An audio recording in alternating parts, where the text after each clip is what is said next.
Bonjour, ici Philippe Jacques et bienvenue à votre magazine Sur le plateau.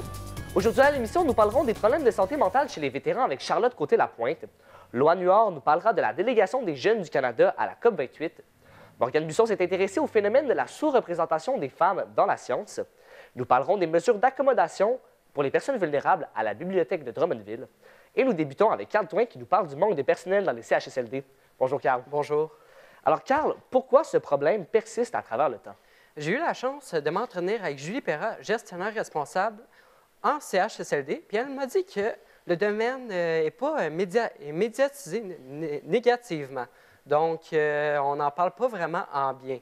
De plus, c'est physiquement, émotivement très dur pour les préposés qui ont vraiment beaucoup de travail à faire. Et c'est quoi les conséquences du manque de personnel sur les travailleurs?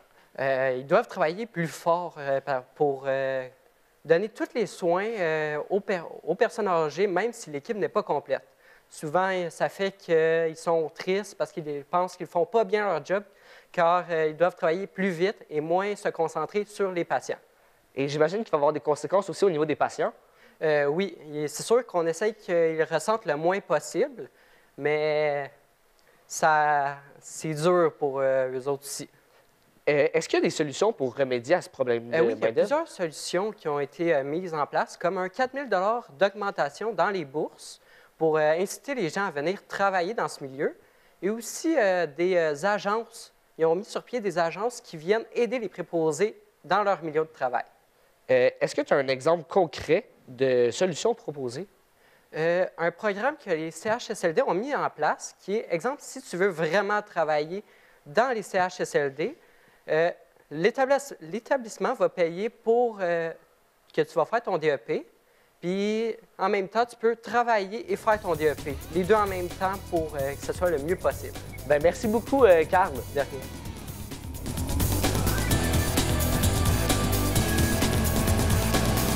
Et je suis maintenant en compagnie d'Eugénie Renaud qui nous présentera les mesures d'accommodement pour les personnes vulnérables à la Bibliothèque de Drummondville. Bonjour Eugénie. Bonjour Philippe. Alors Eugénie, quel est l'objectif de la Bibliothèque de Drummondville? En fait, on s'entend pour dire qu'une bibliothèque, son but premier, c'est d'emprunter des livres. Mais cette bibliothèque-là, à Drummondville, se donne une deuxième mission et c'est de faire sentir aux personnes vulnérables qu'elles sont les bienvenues dans ce lieu-là, puis qui sont dans un lieu inclusif. Quels ont été les éléments, justement, qui ont alarmé la direction de l'établissement à agir? En fait, ça a commencé par la crise d'itinérance, qui est une crise très connue au Québec depuis de nombreuses années. Puis les personnes touchées par cette crise venaient se réfugier, se réchauffer, puis utiliser les toilettes de la bibliothèque. Puis suite à ça, la bibliothèque de Drummondville a décidé d'instaurer des mesures, donc donner un coup de main aux victimes de cette crise, puis aussi à toutes les personnes en situation de vulnérabilité, par exemple la violence conjugale. Alors, quelles solutions est-ce qui ont été mises en place dans cet établissement-là? En fait, depuis 2 ans, il y a une intervenante sociale qui fait ce qu'on appelle du travail de rue directement au sein de l'établissement. Puis cette mesure-là permet de créer des liens avec les personnes qui en ressentent le besoin. Puis depuis ce temps-là aussi, le personnel de la bibliothèque continue de faire un bilan régulier sur l'évolution du projet. Et justement, est-ce qu'il y a eu un changement depuis ces mesures-là? Oui, en fait, il y a beaucoup moins de tensions puis de malaise au sein de la bibliothèque. Les autres usagers puis les personnes qui bénéficient de l'aide semblent soulagés. Et le personnel de l'établissement affirme avoir vu de réels changements dans les comportements aussi des autres usagers de la bibliothèque qui viennent emprunter des livres, par exemple, vraiment plus d'ouverture d'esprit et de tolérance. Donc, on est finalement capable de les accommoder, ces personnes-là. Oui, exactement. Est-ce qu'il y a d'autres bibliothèques du Québec qui ont fait des démarches similaires? En fait, c'est un concept qui est de plus en plus répandu dans le monde entier, mais la bibliothèque de Drummondville, c'est la première à avoir fait des démarches concrètes. Mais plusieurs bibliothèques au Québec voudraient prendre exemple sur la bibliothèque de Drummondville, mais ce n'est pas encore répandu l'immédiat. Merci Eugénie. Merci.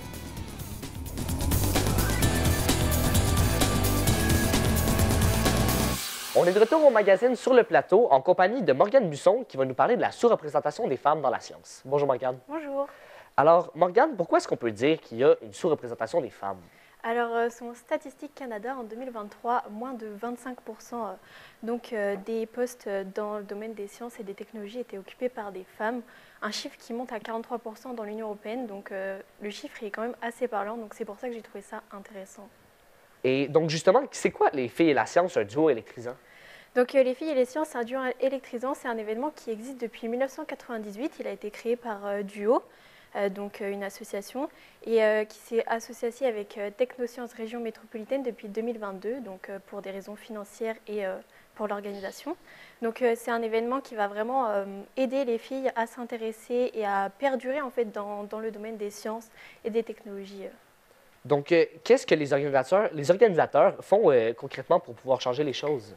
Donc, Désirée Boucher, la coordinatrice de Technosciences Région Métropolitaine, m'expliquait qu'ils essaient vraiment de créer des journées, donc d'activités, pour vraiment intéresser les jeunes filles au domaine des sciences et des technologies, donc vraiment les encourager et à perdurer dans ces domaines-là et à créer des modèles d'inspiration parce que vu qu'elles sont sous-représentées, si les filles perdurent dans ces domaines-là, ça créera des modèles d'inspiration et donc...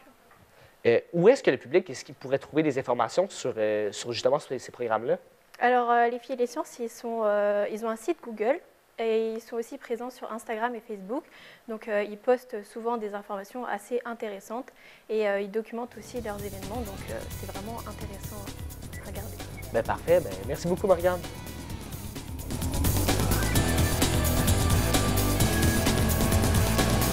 Alors, je suis présentement avec Loane Huard qui va nous parler de la délégation jeunesse du Canada à la COP28. Bonjour, Loane. Bonjour. Alors, Loane, tu as eu la chance de rencontrer un des délégués de la jeunesse canadienne qui va être présent justement à la COP28. En effet, la COP28 cette année se déroule aux Émirats arabes unis, à Dubaï. Et pour l'occasion, j'ai eu la chance de discuter avec Kylian Abéillon, qui est coordinateur au changement climatique pour le Conseil de la Nation CRI. Kylian participera aux négociations et tentera de trouver des terrains d'entente avec les différents acteurs présents sur place. C'est quoi les enjeux de la COP cette année?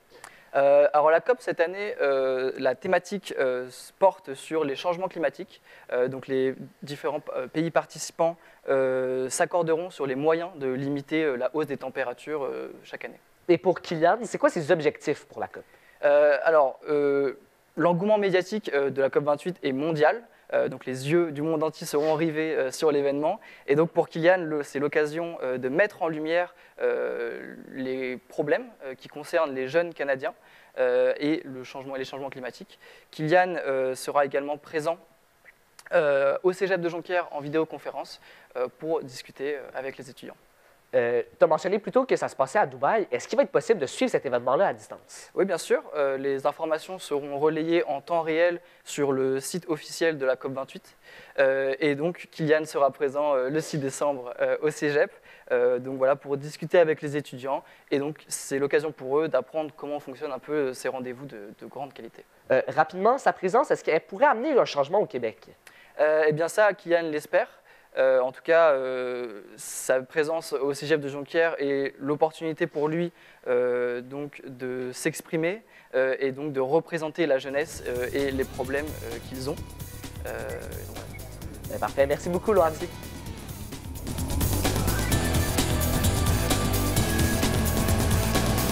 On se retrouve présentement avec Charlotte Côté-Lapointe qui va nous parler des problèmes de santé chez les vétérans. Bonjour Charlotte. Bonjour Philippe. Alors Charlotte, qu'est-ce qui peut causer les problèmes de santé mentale chez les vétérans? Eh bien, je me suis entretenue avec Steve Brown, qui est lui-même un vétéran des Forces armées canadiennes. Et puis, il m'a expliqué que les vétérans vivaient des situations très difficiles. Selon Anciens combattants Canada, c'est le personnel militaire dans les zones de combat vit des conditions extrêmes. Ils vivent aussi des stresseurs tels que la perte d'un camarade, le stress d'être témoin d'un événement et puis la culpabilité du survivant. C'est ces facteurs-là qui vont contribuer au développement de problèmes de santé mentale, donc, entre autres, le syndrome post-traumatique. Et c'est quoi le syndrome post-traumatique? Le syndrome post-traumatique, c'est un trouble du stress post-traumatique qu'on dit. Il se développe après un événement extrêmement perturbant. Pour sa part, Steve Brown, lui, il en garde encore les séquelles. Il m'a mentionné que dans les forces armées militaires, il voit des choses terribles et puis ces images-là leur restent en tête. Quelle aide est-ce qu'elle aurait offerte avec ces problèmes de santé? Bien, maintenant, il y a de plus en plus d'aides qui leur est offerte comparé à l'époque. La principale aide provient d'Anciens combattants Canada qui met à leur disposition du soutien et des services pour améliorer leur bien-être. Et pourquoi la population rend hommage aux vétérans? Bien, les vétérans, ils ont consacré leur vie pour leur pays, en gros, pour nous servir. Et puis, il faut les remercier parce que ça les aide dans leur guérison. Steve Brown me l'a bien expliqué. Et qu'est-ce que la population pourrait faire justement pour rendre honneur à ces vétérans? Eh bien, la population elle peut rendre grâce aux vétérans et aux militaires encore en service, il ne faut pas les oublier, en les remerciant, en portant le coquelicot, en prenant le temps de se souvenir de ce qu'ils ont fait pour nous et en les écoutant. Steve Brown souhaite aussi remercier tous ceux qui ont participé au Jour du souvenir et tous ceux qui soutiennent les vétérans.